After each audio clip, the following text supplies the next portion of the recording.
Today I want to talk about a very interesting and kind of controversial topic that came out in the Wall Street Journal today on Wednesday, that essentially some research that was done by Burning Glass and Strada Education, that roughly half of college grads in the last 10 years, from the 2012 to 2021 period of time, so it's about 9 years, are underperforming in their financial lives. In other words, they are underemployed. They are making less money or the equivalent that they would have made without a college degree. And that's a pretty big indictment of what's going on in the education system. But before I get into what this is all about, let me talk about the general data. And the general data from every study that's been done is that a college degree is worth a lot.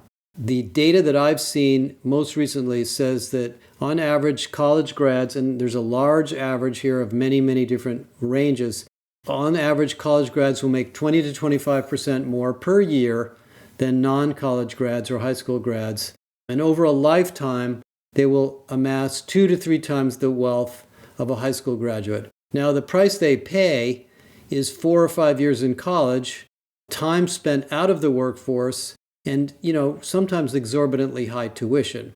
So we'll talk about that in a minute. But for that price, you have a lot of economic earning potential and a lot of psychological benefits of having a college degree, being proud of your college degree, meeting people in college, getting to know different topics in college, and learning about life. And let me just take 1 minute and just mention that.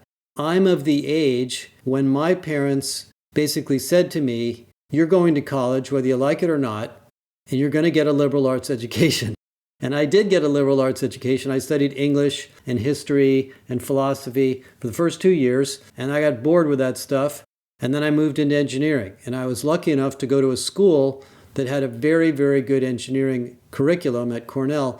And I became an engineer, and it was kind of a heavy lift. But I took physics and chemistry and mechanical engineering and thermodynamics and math and all that stuff. So I ended up, fortunately, having quite a bit of education in liberal arts and quite a bit of education in the sciences.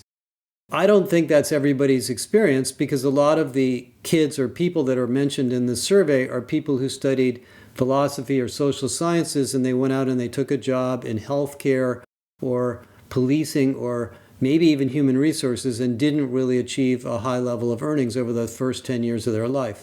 So, the data would lead you to believe that if you don't study software engineering or math or accounting or something very practical, your college degree isn't going to pay off.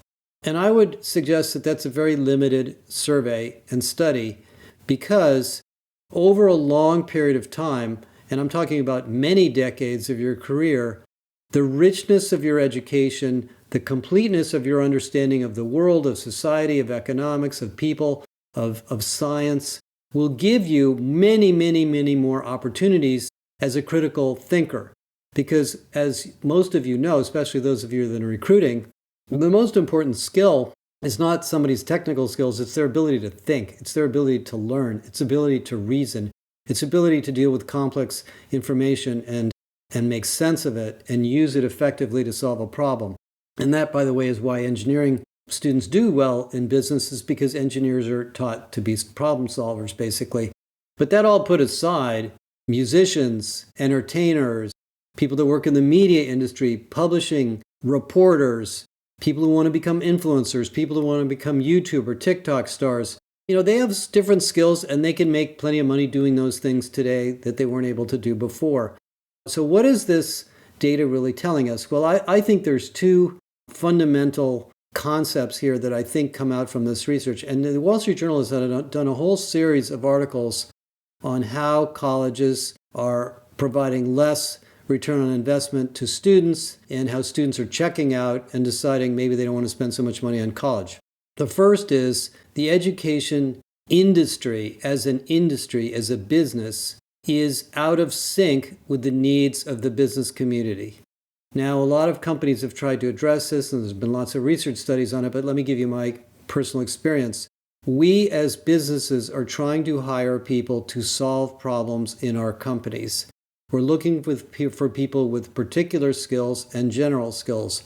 Writing skills, reading skills, communication skills, listening skills, thinking skills, problem-solving skills are by far the most important of all. If somebody applies for a job and they can't spell, they can't write a reasonable email, they can't assimilate information and communicate clearly, they're not going to be very easy to hire, and they're not going to be very effective at virtually any job. And to me, if the college or university you go to doesn't force you to learn how to write and read and learn about the world and solve problems and understand the basics of math and science, they haven't done their job. And there are, a lot of degree mills, they're called, where you can get a college degree for $25,000 and they probably don't teach you that stuff and maybe you're learning remotely. And employers pick that up very, very quickly in the resume or in the conversations with prospects, and they don't offer them high-paying jobs. So one of the reasons for this research, the findings, is an indictment of the educational institutions. Now, I don't specialize in the education industry, but having talked to many educators, the problem the educators have is their business model is dependent upon degrees, lots and lots of degrees. The outcomes of those degrees, the effectiveness of placing those people in jobs, doesn't necessarily contribute to their ability to attract students. They spend a lot of time on marketing and advertising and being on the list of U.S. News and World Report and so forth. But in the article, they talk particularly about Northeastern University, where students actually have internships in school, which is a great thing to do. We used to do that at Cornell also. But most universities don't have very much of that investment, and the college placement office is kind of a quiet place, other than a place for businesses to come and do interviews. So, I think one of the problems we have in the United States is the university industry is, in a sense, an isolated industry that is not as aligned to the needs of businesses as I think it could be. And why is that? I don't want to get into the politics of it. There's a lot of politics. I'm not a fan of forgiving student loans, not because I don't think students should go to school, but I think when you forgive student loans, that money goes directly to colleges and universities that are not necessarily adding value and doesn't incent them to be more competitive. And as the number of students goes down and we continue to live through this world of a lower birth rate, it's going to get harder and harder for these underperforming universities and colleges to stay in business, and so there'll be consolidation, things like that that'll happen. The second reason that I think this data is interesting is what we're trying to do in our companies, which is skills-based hiring. What we've been doing as a community of HR professionals for the last several decades is we've been trying to stop hiring people simply because of their degree. And many, many companies have tried very, very hard to not entirely base their hiring on a given college degree or school. Now, that problem doesn't ever go away because, as somebody just told me from my days at Deloitte, Deloitte found that in the United States, there are about 100 great universities and 1,600 that just don't produce great candidates. And so they recruit at these 100 great universities, and they throw a lot of money and endowments and benefits to these 100 universities so that the students coming out of those universities will come to Deloitte, as do investment banks, as do many big companies. So the credentialism of hiring hasn't ended at all. But the reason for that is that a credential at a top university is essentially a sorting mechanism to get great kids, great people who think clearly, who have skills, who have experienced many things in the world, and probably are going to be great problem solvers and great learners and great business people also. So we do use, college degree as a very strong signal, regardless of this focus on skills-based hiring.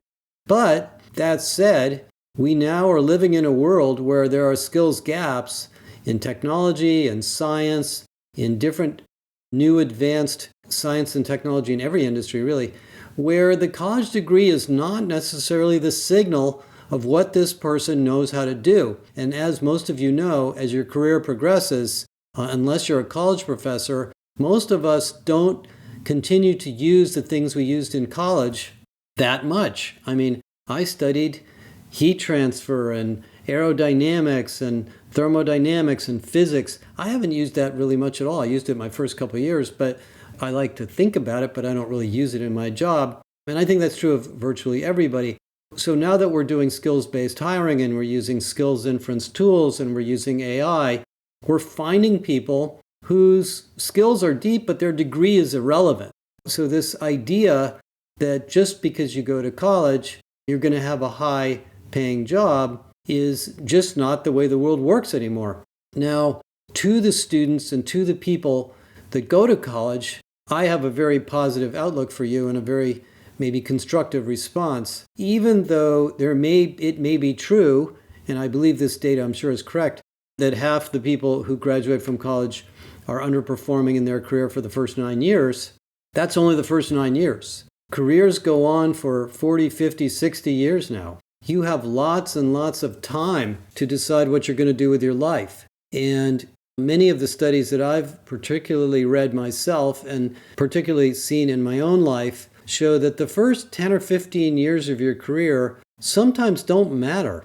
What matters is what you learn and what you're exposed to, and whether you get a mentor or a coach or you pick up good habits during that period of time that allow you as an individual to find the things that you love, to excel, to grow, to advance in the direction you want to go. Maybe you really want to be a creative person, and that is the destiny of your career, and you will make a good living in that career over time. Or maybe you want to just be a salesperson, or maybe you want to work with tools and machines and cars or technology and computers, or maybe you want to help people and work in healthcare. And maybe you don't like healthcare after a while and you've had enough of healthcare and you want to go work in research and science. I mean, the careers are long. And, if I think back about my career, I've had 8 or 9 very significant different responsibilities in my career, some of which I was good at, some of which I wasn't good at.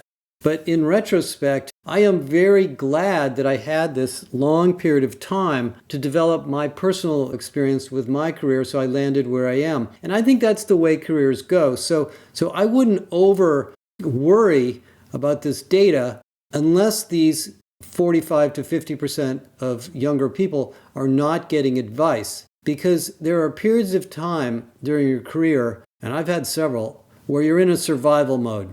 The company's doing poorly, you hate your boss, it's a terrible job, it's a terrible company, the economy cratered, you have kid issues at home, you go through a divorce, you get sick and you can't work for some physical reason, and all you're doing is just treading water in your job life. And that happens. I think everybody goes through those periods of time. That is a normal human condition in a 70, 80-year life, hopefully longer than that. During those lulls and ebbs and flows, you have to take your own internal strength and say, this is a period of time I'm going to get through, and when I come out of this, I'm going to find something better. And there are periods of time when it's really hard to find a job. You could be in a city or a location or have a disability of some kind where it really is hard to find a job. But you've got to stick with it and get some help and get some coaching. And those are some of the more important things that happen to people that feel that their earnings have not reached their potential. The final thing that I'll say about this data, and this is targeted towards maybe you in HR, but also to job seekers, is there are many ways to excel and enjoy your career. Some people have gig work. Some people will drive an Uber car during the day and they'll do something they love at night. Some people will strive to join the company that they love. Some people will find a mentor or a coach that will bring them along in the organization they're in. All of these are valid, useful ways to grow your career. Where you went to college and what you learned in college becomes less and less important over time. And, the people that are struggling in this particular survey, I don't know who they all are, of course, all have the opportunity to turn that around. And so I don't think we should blame colleges or associate college so much with the general struggles that everybody has with their career. Everybody, including the people you think are really successful, they've got issues too. So I would sort of summarize this finding with a couple of things. Number one, it is true, if you're a recruiter, that there are really top universities that are really good at certain things, and you're going to have to source and identify who those are depending on who you're trying to hire. Number 2, skills-based hiring is real, and over time, unless the education institutions of the United States change, you are going to find lots of amazing people in the job market who don't have the college degrees that you may have expected. Number 3, colleges and universities have no choice but to become more competitive, to find better ways to deliver for less money, and to be more aligned with the needs of the workforce and the companies and the employers around the world while they develop general basic skills. That is the challenge they face, and I think it's going to get tougher for them. And number 4, for those of you that are looking for work, don't let this information bother you. World of work goes on, careers go on for years. You have opportunities to learn and grow. Expose yourself to as many people and opportunities as you can, and you'll be surprised what's out there as opportunities for you to do new things. Life goes on over a long period of time, and you can never predict when something great is right around the corner. Let me stop there and give you some ideas to think about relative to college.